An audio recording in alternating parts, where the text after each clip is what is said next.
नमस्कार। लक्ष्मण धारा education platform में आप सभी का स्वागत है।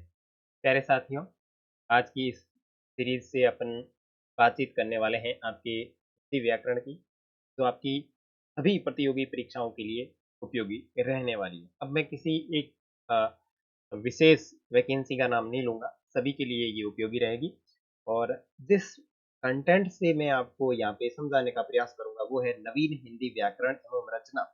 माध्यमिक शिक्षा बोर्ड राजस्थान अजमेर द्वारा कक्षा 9, 10, 11, 12 के लिए नवीनतम पाठ्य क्रमानुसार प्रकाशित जो आपकी पुस्तक जो अपनी एनसीईआरटी में चलती है, की बातचीत करने वाले हैं। और उसके पहले अध्याय भाषा और व्याकरण के बारे में आज इस क्लास के माध्यम से बातचीत करने वाले हैं। साथ ही साथ आपको नोट्स की पीडीएफ भी उपलब्ध हो जाएगी मेरे टेलीग्राम चैनल के ऊपर। तो चलिए मैं डायरेक्ट अपनी पीडीएफ ओपन कर लेता हूँ, ठीक है ना। ओके।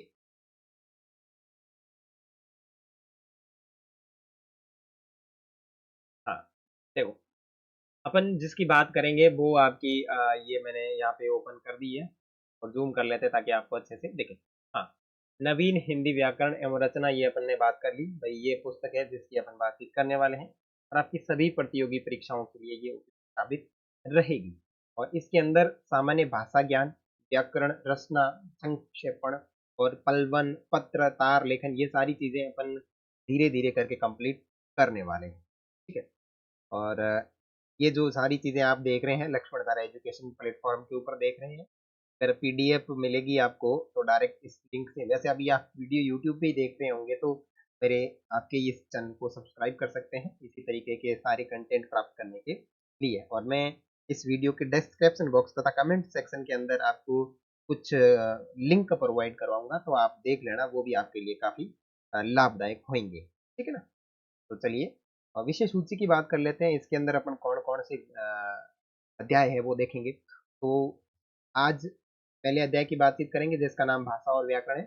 फिर आपका शब्द विचार, और फिर शब्द विचार ख, फिर शब्द रूपांतरण जिसमें लिंग, वचन, कारक, काल, वाच्य, पद, परिचय, और ऐसे करके आपके टोटल 16 अध्याय है जो अपने जो अपने नॉर्मली जो एग्जाम होते हैं ना, जिसके अंदर हिंदी व्याकरण आती है, वो सारे इसके अंदर अपन कवर करने वाले हैं, ठीक है। तो मैं बस पहले अध्याय की शुरुआत कर रहा हूँ जिसका नाम भाषा और व्याकरण है। उम्मीद है आप बिल्कुल अच्छे से तैयार होंगे और अच्छे से सुन रहे होंगे और आवाज भी बिल्कुल क्लियर आ रही होगी। भाषा और व्याकरण। अब इसके अंदर सबसे पहले अपन देखेंगे कि भाषा का मतलब क्या है।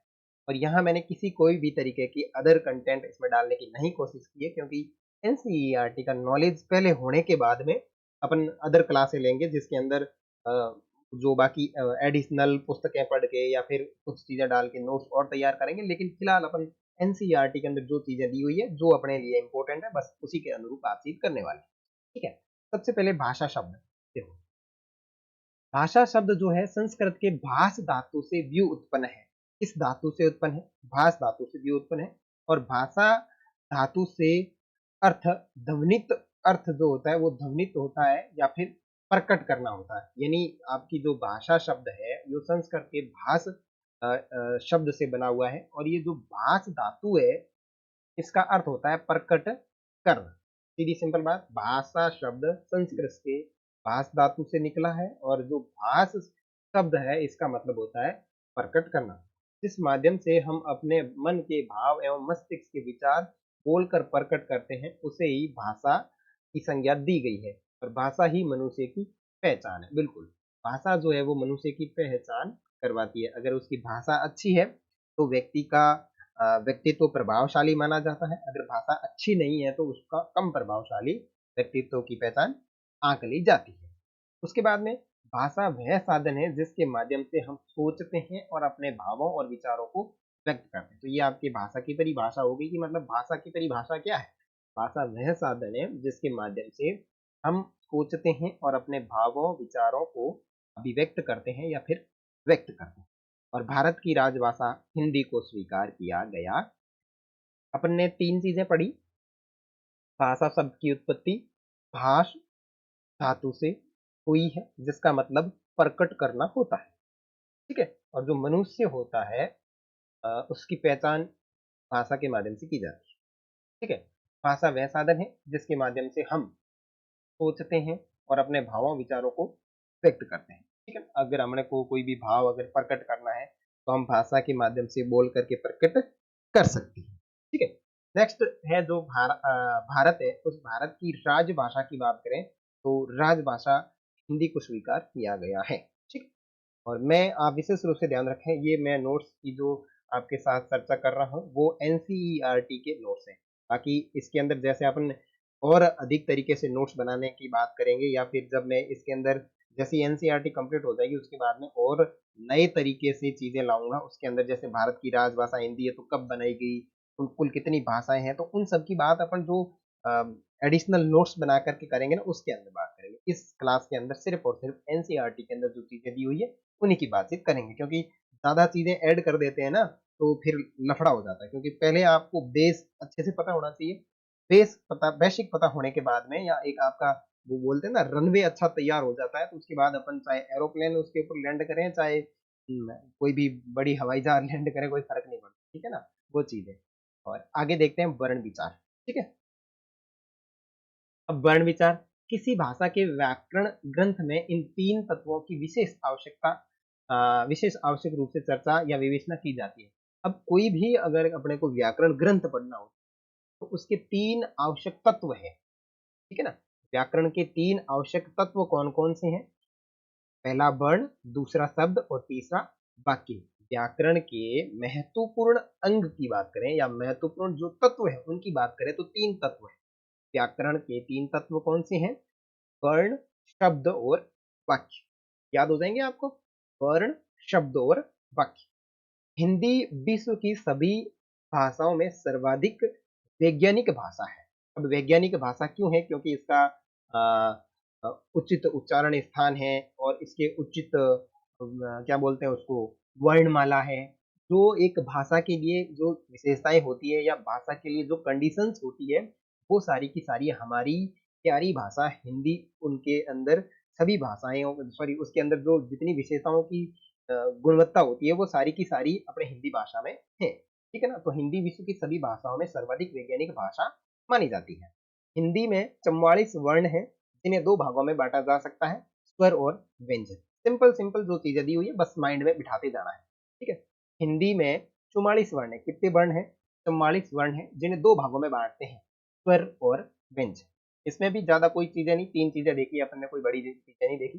जैसे कि अपन ने ऊपर जो तीन चीजें बात की थी ना, मैं बार बार रिवाइजन आपको रिवाइज करता जाऊंगा ताकि चीजें अपने अच्छे से दिमाग में सेट हो गई। अपने यहाँ पे देखा किसी भी भाषा को अगर अपने को पढ़ना है तो उसके तीन आवश्यक तत्व होते हैं, और अपनी हिंदी भाषा के व्याकरण ग्रंथ की बात करें तो उसके अंदर तीन आवश्यक तत्व है, वर्ण, शब्द और वाक्य।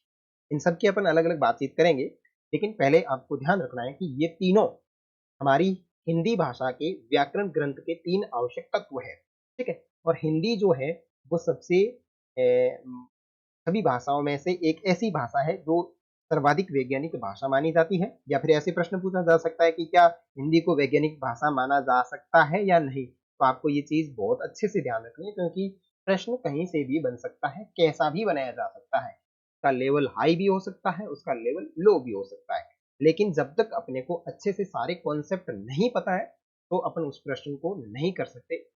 अगर नहीं पता है तो अपने लिए भारी और हल्का क्या है।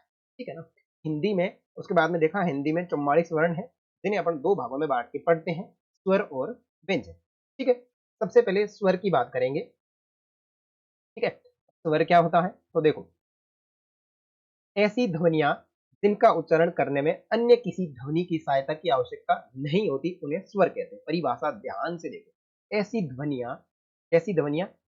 ध्वनियां जिनका उच्चारण करने में अन्य किसी वर्ण की या अन्य किसी ध्वनि की सहायता नहीं होती है उन्हें स्वर की संज्ञा दी जाती है। स्वर 11 होते हैं। पहली लाइन कंप्लीट हो गई भाई, ऐसी ध्वनियां होती है जो अपन उच्चारित करते हैं, उच्चारित करने पर किसी अन्य ध्वनि की सहायता लेने की जरूरत नहीं पड़ती है, उसे स्वर कहा जाता है। और स्वरों की जो संख्या होती है वो होती है 11। कौन कौन से? ए, आ, ई, बड़ी ई, छोटा ऊ, बड़ा ऊ, ए, ऐ, ओ, औ और री। कितने हो गए? 1 2 3 4 5 6 7 8 9 10 और 11। हिंदी में स्वरों की संख्या 11 होती है। ठीक है, इन्हें दो भागों में बांटा जाता है। किसको? स्वरों को दो भागों में बांटा जाता है। 11 स्वर, 11 स्वरों को कितने भागों में बांटा जाता है? दो भागों में बांटा जाता है। कौन कौन से? इन्हें दो भागों में बांटा जाता है। एक तो होता है ह्रस्व और एक होता है दीर्घ। कौन से भाग? ये लो आपका ह्रस्व और ये लो आपका दीर्घ स्वर। ठीक है, ह्रस्व स्वर और दीर्घ स्वर। जिन स्वरों के उच्चारण में अपेक्षाकृत कम समय लगे उसे कहा जाता है ह्रस्व स्वर। ह्रस्व का मतलब होता है छोटा या फिर लघु। ठीक है, जैसे मैं आपको एडिशनल नोट्स जब बनवाऊंगा तब इनको इन चीजों के अंदर बहुत सारी चीजें और ऐड की जाएगी, तब आपको बहुत ही अच्छे तरीके से मजा आएगा, क्योंकि आपने बेसिक चीजें पढ़ रखी है। ठीक है ना। जिन स्वरों के उच्चारण में अपेक्षाकृत कम समय लगे, ठीक है ना, थोड़ा समय लगता है, उसे कहा जाता है आपका ह्रस्व स्वर। और जिन स्वरों के उच्चारण में या जिन स्वरों को बोलने में थोड़ा अधिक समय लगे उसे कहा जाता है दीर्घ स्वर। तो अब अपने पास में दो चीजें आ गई कि भाई स्वर है वो टोटल 11 तो होते हैं, लेकिन इनको इनके उच्चारणता के आधार पर दो भागों में बांटते हैं। एक तो ह्रस्व स्वर यानी छोटे स्वर या लघु स्वर, एक दूसरे दीर्घ स्वर। अब अपने को समस्या ये हो गई कि दीर्घ कौन से हैं और लघु कौन से हैं। तो अपने इसमें पहचान ली गई कि भाई जिनके उच्चारण में कम समय लगे वो हो गया आपका ह्रस्व स्वर, और जिनके उच्चारण में आपको अधिक समय लगे वो हो गया आपका दीर्घ स्वर। तो इनकी मात्रा द्वारा भी दर्शाया जाता है। और कौन से? ये जो आपके दीर्घ स्वर है इनको मात्रा के द्वारा भी दर्शाया जाता है। और ये जो है आपके दो स्वरों को मिलाकर बनते हैं, अतः इन्हें संयुक्त स्वर भी कहा जाता है। संयुक्त स्वर किसे कहा जाता है? दीर्घ स्वर को आपका संयुक्त स्वर भी कहा जाता है। ठीक है ना, संयुक्त स्वर, इन्हें आपका संयुक्त स्वर भी कहा जाता है। अब कौन कौन से हो गए संयुक्त स्वर? तो संयुक्त स्वर तो आपके कौन से हो गए? ये देखो, आ गया इसके अंदर, बड़ी ई इसके अंदर आ गई, बड़ा ऊ इसके अंदर आ गया, फिर ए आ गया, फिर आपका ए और आई भी आ गया। ठीक है ना, ये, हाँ, ए आ गया, आई आ गया, ओ आ गया और औ आ गया। तो पीछे कौन सा रहा भाई? पीछे आपका रहा क्या? अ रहा, ई रहा, ऊ रहा। एक दो तीन और एक कौन पीछे रह गया भाई? री री। लो सर। तो कितने हैं भाई इसमें ह्रस्व स्वर? कितने हैं ह्रस्व स्वर? है आपके चार। एक दो तीन और चार। और ये कितने हो गए? एक दो तीन चार पांच छह और सात। ये कितने हैं? सात। सात और चार कितने होते हैं? 11। मामला क्लियर? कोई दिक्कत की बात? ओके, कोई प्रॉब्लम नहीं, मैं वापस लिखा दूं, क्योंकि चीजों को बहुत अच्छी तरीके से समझना और अच्छी तरीके से याद करना बहुत जरूरी है। अपन वर्ण देख रहे थे, सॉरी, हिंदी व्याकरण के अंदर व्याकरण ग्रंथ के बारे में बात कर रहे थे, और तीन इकाइयां उनकी बहुत ही इंपॉर्टेंट होती है, वर्ण, शब्द और वाक्य। और हमारे हिंदी के अंदर 44 वर्ण है, और इन 44 वर्णों को दो भागों में बांटते हैं, स्वर और व्यंजन। अपन ने बात की थी स्वर की, और स्वर वे ध्वनियां होती है जो किसी अन्य ध्वनि की सहायता से नहीं उच्चारित होती, बिल्कुल अपने आप से ही वो उच्चारित होती है। जैसे आप अ आ ई उ ए ऐ ओ औ और री बोलेंगे, तो इसके अंदर किसी अन्य की आपकी आवश्यकता हो ही नहीं रही, इसीलिए ये स्वर है। और ये स्वर जो है वो 11 है, और इन 11 को दो भागों में विभाजित किया जाता है, ह्रस्व स्वर, दीर्घ स्वर। ठीक है, ह्रस्व स्वर किसे कहेंगे? यानी जिनके उच्चारण में कम समय लगता है वो आपका ह्रस्व स्वर कहलाता है। और जिनके उच्चारण में अधिक समय लगता है, यानी जिन स्वरों के उच्चारण में अधिक समय लगता है, उन्हें आपका दीर्घ स्वर। और ये जो दीर्घ स्वर है इनको दो मात्राओं से भी दर्शाया जाता है, क्योंकि इसके अंदर दो स्वर मिले हुए होते हैं। ठीक है, इसीलिए इनको संयुक्त स्वर भी कहा जाता है। ध्यान रखना, संयुक्त का अक्षर भी आएगा आगे, और संयुक्त स्वर भी आएगा, और संयुक्त व्यंजन भी आएगा। तो ये चीजें थोड़ा दिमाग क्लियर करके समझनी। संयुक्त स्वरों की संख्या कितनी है? 7। ठीक है, और कौन कौन से हैं? तो यहाँ पे नीचे दे दिए गए हैं। आ है, फिर बड़ी ई, बड़ा ऊ, ए ऐ ओ औ, ये आपके दीर्घ स्वर है, और इनकी संख्या कितनी होगी? एक दो तीन चार पांच छह और 5।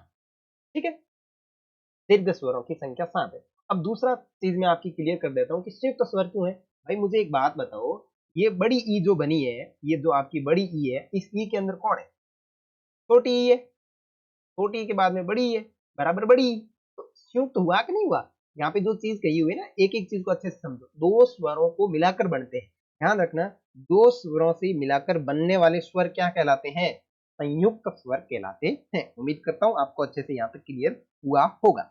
अब आगे देखो, स्वरों की मात्रा रूप इस प्रकार है। स्वरों की मात्रा रूप किस प्रकार है? देखो, अ जो है वो आपकी कोई मात्रा वाला स्वर नहीं है। अ को मैं और चीज कह सकता हूं, अ आपका उदासीन स्वर है। उदास, उदास स्वर, ठीक है ना? उदास है, किसी के साथ में भी जुड़ सकता है आपका उदासीन स्वर है, ठीक है ना? आ, ई की मात्रा इस तरीके से होती है, देखो आ, फिर ई, फिर बड़ी ई, उ, बड़ा उ। ए की मात्रा नहीं लिखी होती, लेकिन इसकी एक मात्रा होती है। फिर ऐ, इसकी दो मात्राएं होती है। ओ इसकी एक मात्रा होती है। औ इसकी आपकी दो मात्रा होती है। री इस तरीके से मात्रा के रूप में दर्शाया जाता है। तो ये जो आप कंटेंट देख रहे हो, लक्ष्मण धारा एजुकेशन प्लेटफॉर्म पे देख रहे हो, अभी तक आपने इस चैनल को सब्सक्राइब नहीं किया तो बिल्कुल सब्सक्राइब करके बेल आइकन को प्रेस जरूर करें, ताकि अगली वीडियो आते ही आपको नोटिफिकेशन मिल जाएगा, ठीक है? ओके, समझ में आया यहाँ तक? अब आगे बढ़ते हैं।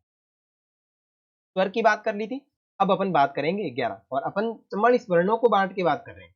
44 वर्णों में से अपन ने आपके स्वर की बात कर ली थी, और स्वरों की जो संख्या थी वो 11 थी, और इनको अपन ने दो भागों में बांटा था, एक में 4 थे और एक में 7 थे। कौन कौन से थे? अपने माइंड में सोच के बताओ, 4 किस में थे और 7 किस में? ठीक है। अब अपन बात कर रहे हैं व्यंजन की। किसकी बात कर रहे हैं? व्यंजन की। तो देखो, व्यंजन की परिभाषा देखो किस तरीके से व्यंजन की परिभाषा है। तो परिभाषा में अपन देखेंगे कि जो ध्वनियां स्वरों की सहायता से उच्चारित होती है, ऐसी ध्वनियां, जो ध्वनियां स्वरों की सहायता से बोली जाती है, उन्हें व्यंजन कहा जाता है। सिंपल सा याद रखो, व्यंजन उसे कहते हैं जो स्वरों की सहायता से उच्चारित होती है। जब हम क बोलते हैं तब उसमें क के साथ में अ मिला हुआ होता है, और इस प्रकार हर व्यंजन स्वर की सहायता से ही बोला जाता है। सबसे पहली बात तो क्लियर होगी कि भाई व्यंजन उसे कहते हैं जो स्वरों की सहायता से बोले जाते हैं, ठीक है? और इसने आगे एक्सप्लेन करके बताया कि भाई व्यंजन के अंदर स्वर होते कैसे हैं। तो आपने बोला क, तो इसके अंदर से क्या ध्वनि निकल रही है? क, आधा और प्लस ए। तो ए आपका क्या है? ए आपका स्वर है। देखो, अब इसको बोलो, देखो बिल्कुल स्पष्टता ध्वनि निकल ही नहीं रही, ये क है ही नहीं, ये क्या है? आधा क है। तो इसको आप कैसे बोलोगे? क, ऐसे बोलोगे ना। तो अब पूरा क अपन कब बोल पाएंगे? जब इसके साथ में आप ए को मिलाओगे, ठीक है? तो अब आपका ये ए मिलके इसने पूरा क्या बना दिया? क बना दिया। हर एक व्यंजन जो है स्वर की सहायता से उच्चारित होता है, ठीक है? तो ये सेकंड पॉइंट भी आपको अच्छे से समझ में आ गया। उसके बाद में ये जो आपके व्यंजन है, इनको 5 वर्ग में, साथ ही साथ स्पर्श, अंतस्थ और उष्म व्यंजनों में विभाजित किया जाता है। जैसे अपन ने स्वर के अंदर देखा था, इस स्वरों को दो भागों में विभाजित करते हैं। कैसे? लघु स्वर, दीर्घ स्वर। उसी प्रकार व्यंजनों को 5 वर्ग के साथ साथ स्पर्श व्यंजन, अंतस्थ व्यंजन और उष्म व्यंजनों में विभाजित किया जाता है। कितने?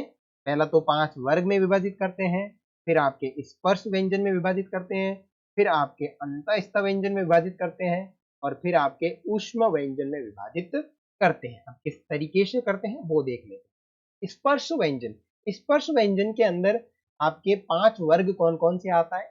ट वर्ग एक हो गया, ट वर्ग दो हो गया, ट वर्ग तीन हो गया, ट वर्ग चार हो गया, और प वर्ग 5 हो गया। इसको अपन पढ़ते हैं क च ट त प। क वर्ग, च वर्ग, ट वर्ग, ट वर्ग और प वर्ग। और इसके अंदर कौन कौन से आपके जो व्यंजन आते हैं वो कौन से आते हैं? तो क के अंदर देखो क, ख, ग, घ और ण, ठीक है? फिर च के अंदर च, च, ज, झ और ण। फिर ट के अंदर ट, ठ, ड, ढ, ण। त के अंदर त, थ, द, ध, न। प वर्ग के अंदर प, फ, ब, भ और म, ठीक है ना? तो ये तो आपके हो गए वर्ग। इन अभी इन चीजों को याद रखना है। आपके ये 5 जो वर्ग है, क, च, ट, त और प, ये कैसे है? स्पर्श व्यंजन है। कैसे व्यंजन है? स्पर्श व्यंजन आपको ध्यान रखना है। स्पर्श व्यंजन कितने हैं तो देखो 1 2 3 4 5, 5 इंटू 5 करेंगे तो कितने हो जाएंगे 25। ठीक है, स्पर्श व्यंजनों की संख्या कितनी है 25। ठीक है, उसके बाद में है आपके अंतःस्थ कौन कौन से हैं देखो, अंतःस्थ कौन से हैं य र ल और व, ये आपका अंतःस्थ हो गया। उसके बाद में ऊष्म वर्ण कितने हैं तो देखो ऊष्म व्यंजन कितने हैं तो 1 2 3 4 कौन कौन से श श श और ह। देखो मैं पश्चिमी राजस्थान से बिलोंग करता हूँ, हमारे इधर क्या होता है कि बचपन से ही श श एक जैसे होते हैं। अब लिखने में थोड़ी बहुत समझदारी के साथ में लिखते हैं, बाकी बोलने में सब हमारे इधर एक जैसे ही होते हैं। तो मैं पहले ही आपको बता देता हूँ, मेरे श श का उच्चारण है वो एक जैसा ही रहता है, लेकिन आपको इसमें लिखा हुआ है वो बिल्कुल सही तरीके से। ठीक है ना, तो इसके अंदर ऊष्म, इनको ऊष्म क्यों कहा जाता है क्योंकि इसको अपन जब उच्चारित करते हैं तो इसके अंदर से अपने को ऐसा लगता है कि ऊष्मा निकल रही है। ठीक है ना, ऊष्मा निकल रही है। जैसे आप इनको बोल के देख लीजिए श श श, मतलब आपकी जुबान के अंदर जो मुंह के अंदर वाला एरिया वो बिल्कुल गर्म टाइप का दिख रहा होता है। ठीक है ना, उसके बाद में बात करें अपने इस वर्णमाला के अंदर संयुक्ताक्षर कितने हैं। इसके अतिरिक्त हिंदी में 3 संयुक्त व्यंजन भी है। कौन कौन से संयुक्त व्यंजन है तो देख लो, अपन मैंने अभी बताया था ना संयुक्त स्वर की बात की थी, तो संयुक्त स्वर अपने कितने आ रहे थे 7 आ रहे थे। और यहाँ देखो संयुक्त व्यंजन कितने हैं तो आपके 3 व्यंजन है। कौन कौन से, ये आपका क्ष त्र और ज्ञ। अब ये जो क्ष है ये किससे बना है क और श के मिश्रण से। ठीक है, मूर्धन्य श के मिश्रण से। त्र है वो किसके मिश्रण से बना है त और र के मिश्रण से। और ग है आपका जो ज्ञा से ज्ञानी बाबा बड़ा है वो आपके बना है ज और ण के मिश्रण। ठीक है ना, तो ये चीजें आपको अच्छे से क्लियर होगी। मैं वापस एक बार इसको थोड़ा सा रिवाइज करवा देता हूँ क्योंकि चीजों को अच्छे से क्लियर होना बहुत जरूरी है। अपन बात की व्यंजन की। ठीक है, और व्यंजन ध्वनियां वे ध्वनियां होती है जो स्वरों की सहायता से उच्चारित होती है। जब हम क बोलते हैं और क के साथ में अ ध्वनि मिली हुई होती है, इस तरीके से आप उनको निकाल सकते हैं कि किस तरीके से ये स्वर की सहायता से उच्चारित होती है। और ये जो आपके व्यंजन है इनको 5 भागों में विभाजित किया जाता है। और उसके बाद में स्पर्श व्यंजन, अंतःस्थ व्यंजन और ऊष्म व्यंजन। तो स्पर्श व्यंजन आपने देख लिया क च ट त प, जिसके अंदर 5 वर्ण होते हैं और 5 वर्ग है, तो ये आपके 25 हो गए। और अंतःस्थ के अंदर बात करेंगे तो आपके ये हो गए 4 य र ल व। और ऊष्म की बात करेंगे तो आपके हो गया श श और श, ये आपके और ह, ये भी आपके 4 हो गए। और उसके बाद में व्यंजन के अंदर बात करें तो इनके अतिरिक्त भी व्यंजन के अतिरिक्त क्या होते हैं संयुक्त व्यंजन होते हैं। संयुक्त व्यंजन कौन कौन से श त्र और ज्ञ। और श का जो निर्माण है वो आपके अर्ध क प्लस अर्ध मूर्धन्य शकार से होता है। और त्र की बात करें तो आपके अर्ध त प्लस अर्ध र की सहायता से होता है। और आपके ज्ञा से ज्ञानी बाबा वाले की बात करें तो ज आधा और ण आपका आधा मिलकर के इनका निर्माण करते हैं। ठीक है ना, और इसी के साथ हिंदी वर्णमाला में 11 स्वर 33 व्यंजन मिलकर के कुल 44 वर्णों का निर्माण करते हैं तथा 3 आपके जो है इसके अंदर संयुक्त अक्षर भी है। ठीक है, तो 11 तो वो हो गए, 25 ये हो गए, 25 26 27 28 29 30 31 32 और 33। 4 देखो 25 तो स्पर्श व्यंजन, 4 आपके अंतःस्थ व्यंजन और 4 आपके ऊष्म व्यंजन और 11 आपके स्वर। इनको आप सबको जोड़ोगे तो आपका जो आंसर प्राप्त हो जाएगा वो 33 प्राप्त हो जाएगा। ठीक है, सॉरी 33 क्या 44, ये तो आपके 33 हो गए और इनको जोड़ोगे तो आपका जो आंसर प्राप्त हो जाएगा वो आपका 44 प्राप्त हो जाएगा। और अपने हिंदी के अंदर जो वर्ण है कुल वर्णों की जो संख्या है वो आपकी 44 है। बिल्कुल स्पष्ट प्रश्न पूछा जाएगा हिंदी वर्णमाला में स्वरों कुल वर्णों की संख्या कितनी है तो आपका आंसर जाएगा 44। ठीक है, उसमें 11 स्वर है 33 व्यंजन है। और संयुक्त अक्षर की बात करें तो कितने हैं 3 है। कौन कौन से च त्र और ज्ञ। यहाँ तक सारी चीजें क्लियर, बिल्कुल अच्छे तरीके से दिमाग में सेट होनी चाहिए। अब आप इसमें बहुत सारी एडिशनल चीजें हैं हिंदी व्याकरण की, वो अपन जब इसके एडिशनल नोट्स के बारे में चर्चा करेंगे तब मैं आपको अच्छे से क्लियर कराऊंगा। एनसीईआरटी के अंदर अपन उसको नहीं पढ़ेंगे। ठीक है, ओके आगे देखते हैं। अब है वर्णों के उच्चारण स्थान, ये आपके एनसीईआरटी के अंदर दिए हुए वही चीजें हैं। अब इन वर्णों के उच्चारण स्थान की बात करें तो भाषा को शुद्ध रूप में बोलने और समझने के लिए विभिन्न वर्णों के उच्चारण स्थानों को जानना आवश्यक है। ठीक है ना, तो उच्चारण स्थान कौन कौन से हैं तो देखो पहले वर्ण दे रखे हैं, वर्ण के बाद में आपका उच्चारण स्थान। उच्चारण स्थान मतलब जहां जहां से अपन बोलते हैं वो चीज है। ठीक है ना, और वर्ण ध्वनि का। ठीक है ना, अब देखो आपका अ और आ के साथ में क वर्ग समझ में आ गया, के, खे, गे, घे और णे, ठीक है ना। तो ये जो चीजें होती है के वर्ग और विसर्ग, कौन चीज, ये विसर्ग चीजें वापस देख लो, आपका ए, आपका आ और आपका क वर्ग और आपका विसर्ग। अब क वर्ग में भी कौन से, प्रथम 4 वर्ण, पंचम वर्ण को इसमें शामिल नहीं करेंगे। पंचम वर्ण जो आपका होता है वो नासिकीय वर्ण होता है, यानी नाक से बोला जाता है। जैसे आप अणे बोलो, अणे, अणे, ठीक है, न, म, ये जो आपके ये पंचम वर्ण है। पंचम वर्ण जो होते हैं वो आपके नासिकीय वाले होते हैं, यानी नाक से उच्चारित होते हैं, इसलिए इसको अंदर शामिल नहीं करेंगे। तो उच्चारण स्थान में ध्यान रखना है। पहला जो सबसे पहले अपन देख रहे हैं आपका आ, क वर्ग और आपका विसर्ग किससे उच्चारित होता है, कंठ कोमल तालु से होता है, और इनका उच्चारण स्थान जो है वो आपका कंठ है। कंठ में समझते हो। अब अभी आप इनको बोल के देखिए, ए, आ, के, हे, ग, ह, विसर्ग जो आपका होता है ना, तह, अह, जैसे मैंने लिख दिया प्रातः, ठीक है, मैंने क्या लिख दिया, मैंने लिख दिया प्रातः। अब आप इसको बोल के देखिए, प्रातः। तो इन सब का उच्चारण स्थान जो एक ही चीज से निकल रहा है वो आपका है कंठ। तो ए, आ, क वर्ग के साथ में विसर्ग का जो उच्चारण स्थान है वो आपका है कंठ, ठीक है। नेक्स्ट, ई, बड़ी ई, ते, वर्ग और य और श, ठीक है।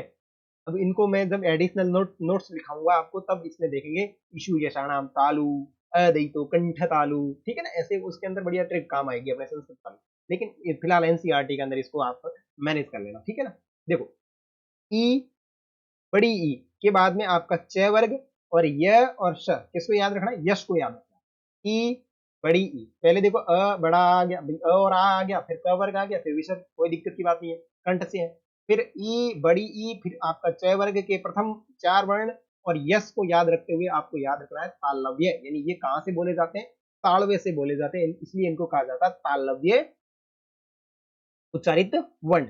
ई, ई, च के अंदर च, च, ज, झ, ठीक है ना। ये सारे के सारे और ये और श, इन सभी का एक ही जगह से उच्चारण स्थान है, इसलिए तालु से उच्चारण स्थान है, इसलिए इनको बोला जाता है तालव्य, ठीक है। ऋतु यानी ऋतु रसायनाम मूर्धा, ठीक है ना। री, ट वर्ग के साथ साथ आपका र और श, इनका जो उच्चारण स्थान है वो है मूर्धा, और इनको बोला जाता है मूर्धन्य, ठीक है ना। ये आपका मूर्धन्य शकार है, मूर्धन्य श है, और र और ट वर्ग के प्रथम 4 वर्ण, टे टमाटर, ठे ठंडेरा, डे डमरू, डे ढक्कन को शामिल नहीं करेंगे, पर डे ढक्कन को शामिल करेंगे और डे तक वाला नहीं करेंगे, ठीक है ना।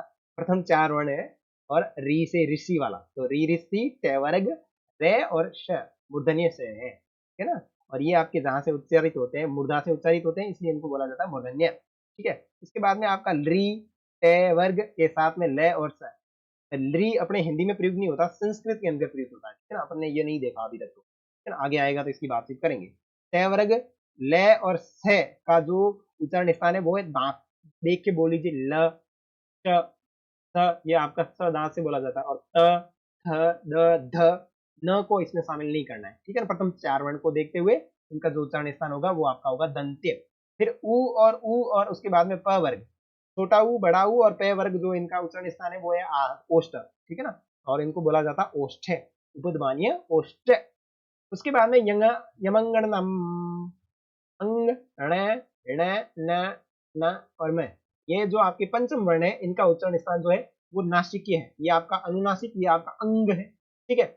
और ये आपका ण, ये भी ण, ये भी ण, और ये न और ये मैं, और इनका उच्चारण जो स्थान है वो आपका नासिकीय है, ठीक है ना। और इनकी संख्या आप साथ साथ में याद रखते रहना भाई, ठीक है ना, मैं संख्या नहीं बता पा रहा हूँ इसके साथ में, ठीक है ना। जैसे प के 4 ये हो गए और 2 ये हो गए, 4 प्लस 2 कितने हो गए, 6। तो ओष्ठों की संख्या कितनी है, 6 है, तो ये आप संख्या खुद निकाल सकते हो।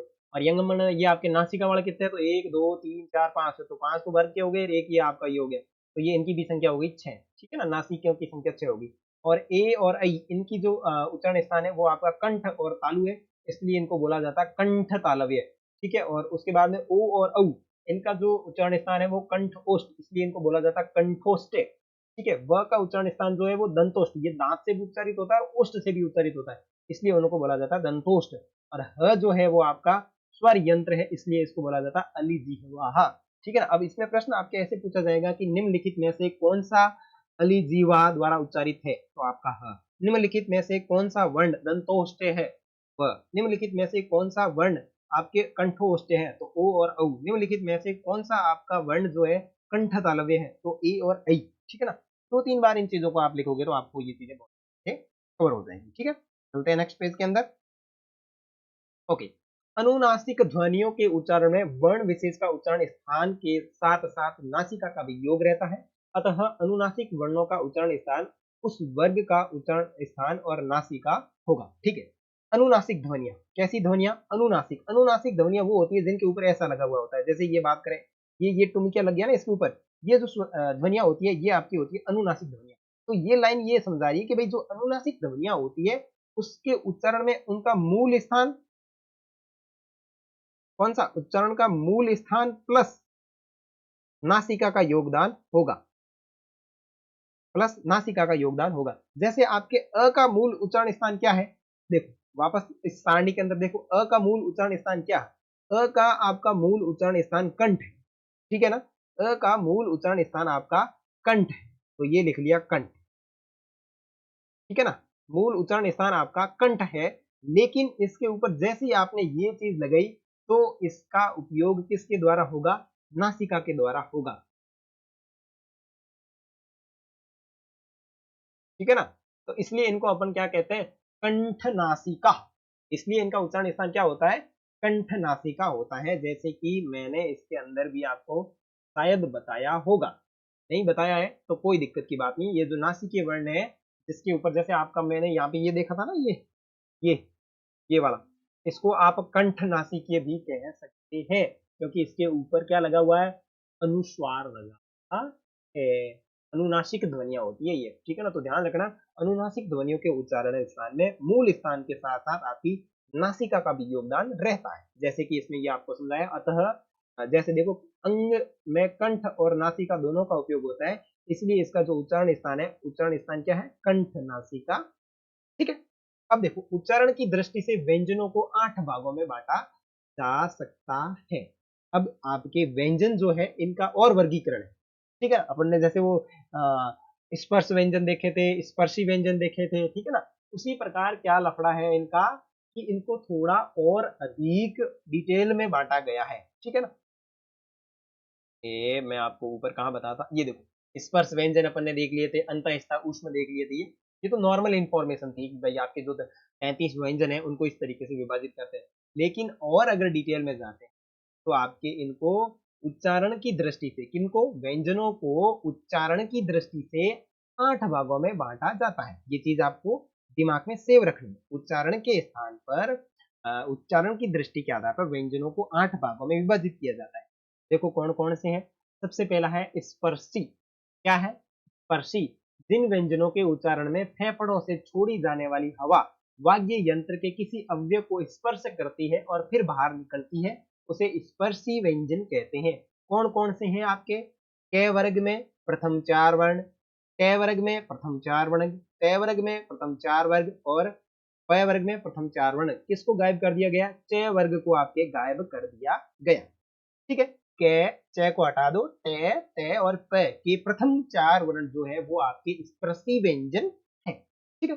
उसके बाद में है आपके संघर्षी व्यंजन। कौन से हैं? तो जिन व्यंजनों के उच्चारण में दो उच्चारण अव्यय इतनी निकटता पर आ जाते हैं कि बीच का मार्ग बहुत ही छोटा हो जाता है, तब वायु उनसे घर्षण करती हुई बाहर निकलती है, ऐसे व्यंजनों को आपके संघर्षी व्यंजन कहा जाता है। और संघर्षी व्यंजन कौन कौन से हैं? श, श, स, ह, ह, ज, फ। ठीक है ना। 1 2 3 4 5 6 7। देखो मैंने जितनी चीजें पढ़ी है उसके अंदर मैंने ये चीज नहीं पढ़ी, लेकिन एनसीईआरटी के अंदर मुझे ये चीज देखने को मिल रही है कि ख, ज और थ को भी इसके अंदर शामिल किया जाता। बढ़िया, अच्छी, दिक्कत की कोई बात नहीं है। बढ़िया, अच्छी चीज देखने को मिल रही है। तो ये आपके कितने हो गए? 1 2 3 4 5 6 और 7 जो है वो आपके संघर्षी है। और संघर्ष इसलिए कहा जाता है कि ये जब बाहर आते हैं तब काफी संघर्ष करने के बाद बाहर आते हैं। उसके बाद में है स्पर्श संघर्षी। तो ध्यान रखें, जिन व्यंजनों के उच्चारण में स्पर्श का समय अपेक्षाकृत अधिक होता है उच्चारण के बाद वाला भाग संघर्षी हो जाता है, वे होते हैं आपके स्पर्श संघर्षी। और स्पर्श संघर्षी के अंदर आपको च वर्ग याद रखना है। च वर्ग के प्रथम 4 वर्ण च, ये च, ये झ और ये सॉरी ज और ये झ, ठीक है ना। ये हो गए आपके स्पर्श संघर्षी। उसके बाद में देखो नासिकीय, जिनके उच्चारण में हवा का प्रमुख अंश नाक से निकलता हो उसको बोलते हैं नासिकीय। कौन कौन से? ण, ये ण, ये न और न और मैं, ये आपके हो गए नासिकीय व्यंजन, ठीक है। उसके बाद में है पार्श्विक व्यंजन। पार्श्विक व्यंजन का मतलब है जिनके उच्चारण में जीवा का अगला भाग मसूड़ों को छूता है और वायु पार्श्व आसपास से निकल जाती है, वो होता है आपका पार्श्विक। और पार्श्विक आपके एक ही वर्ण है जिसका नाम है ल। ल बोलिए, और ल के पास से ध्वनि बाहर निकल रही है नहीं निकल रही? ल पास से ध्वनि बाहर निकल रही है, पार्श्विक हो गया। प्रकंपित, जिन व्यंजनों के उच्चारण में है जिह्वा को 2-3 बार कंपन करना पड़ता है उसे कहते हैं प्रकंपित व्यंजन। और आपका प्रकंपित व्यंजन जो है वो आपका है र। अब र बोल के देखिए, र ध्वनि हो रही कि नहीं हो रही, कंपन हो रहा है कि नहीं हो रहा है? जैसे आपका मोबाइल साइलेंट पे और कैसे भू करता है, उसी तरीके से बोल के देखिए र, देखो कंपन कर रहा है ना। आपका मोबाइल नहीं, आपकी जुबान साइलेंट है भाई। हाँ आगे देखो उच्चिप्त व्यंजन, देखो जिनके उच्चारण में जीवा की नोक झटके से नीचे गिरती है वह है आपका उच्चिप्त। और उच्चिप्त का जो मतलब होता है वो है फेंका हुआ ध्वनि कहलाती है। जैसे आपका अड और अढ, अड अढ आपकी हिंदी में उच्चिप्त व्यंजन सॉरी उच्चिप्त ध्वनियां हैं। उच्चिप्त का मतलब होता है फेंका हुआ, ठीक है ना। जैसे आप अड बोल रहे हो, जैसे बोल रहे हो सड़क, सड़क, ठीक है, ढोलक, ठीक है ना। तो ये एकदम से ऐसे लगता है कि इनको फेंका जा रहा है, ठीक है। उसके बाद में संघर्षहीन, जिन ध्वनियों के उच्चारण में हवा बिना किसी संघर्ष के बाहर निकल जाती है वे संघर्षहीन ध्वनियां कहलाती है। और आपकी संघर्षहीन ध्वनियां कौन सी है? तो ये आपके है ये और वह जो है संघर्षहीन ध्वनियां, हाँ। और इनका उच्चारण स्वरों से मिलता जुलता है, मिलता जुलता प्रयत्न होता है, इसलिए इनको अर्ध स्वर भी कहा जाता है। ध्यान रखना भाई साहब, यहाँ पे अर्ध स्वर और लघु स्वर में कहीं कंफ्यूज मत हो जाना, ठीक है ना। अर्ध स्वर और लघु स्वर, कई बार कंफ्यूजन होता है कि लघु अर्ध स्वर को अपन वो वाला दिखे होते हैं ना ऑप्शन, वो चेप देते हैं। ध्यान रखना कौन से आपके ऐसे दो व्यंजन हैं जिनको अर्ध स्वर की संज्ञा दी जाती है, य और व को दी जाती है। इसलिए दी जाती है क्योंकि इनका उच्चारण बिल्कुल स्वर की तरह ही अपने को मिलता जुलता दिखाई देता है। इसलिए आज की क्लास में अपन इतना ही पढ़ते हैं, नेक्स्ट क्लास करेंगे उसके अंदर आगे की चीजें देखेंगे। पहले अपन जो जो चीजें पढ़ी उनको रिवाइज करेंगे और उसके बाद में देखेंगे। आपको अगर कंटेंट और हमारा वीडियो अच्छा लगा है तो इसको लाइक करें, साथ ही साथ अच्छा कमेंट करें अगर आपको पसंद आ रही है चीजें तो। और बिल्कुल चैनल को सब्सक्राइब करना नहीं भूलें, और आपके जो फ्रेंड है या आपके पास में जितने भी ग्रुप है उसके साथ अंदर इस वीडियो को शेयर जरूर कीजिएगा। मिलेंगे आपके नेक्स्ट पार्ट में, तब तक के लिए जय हिंद।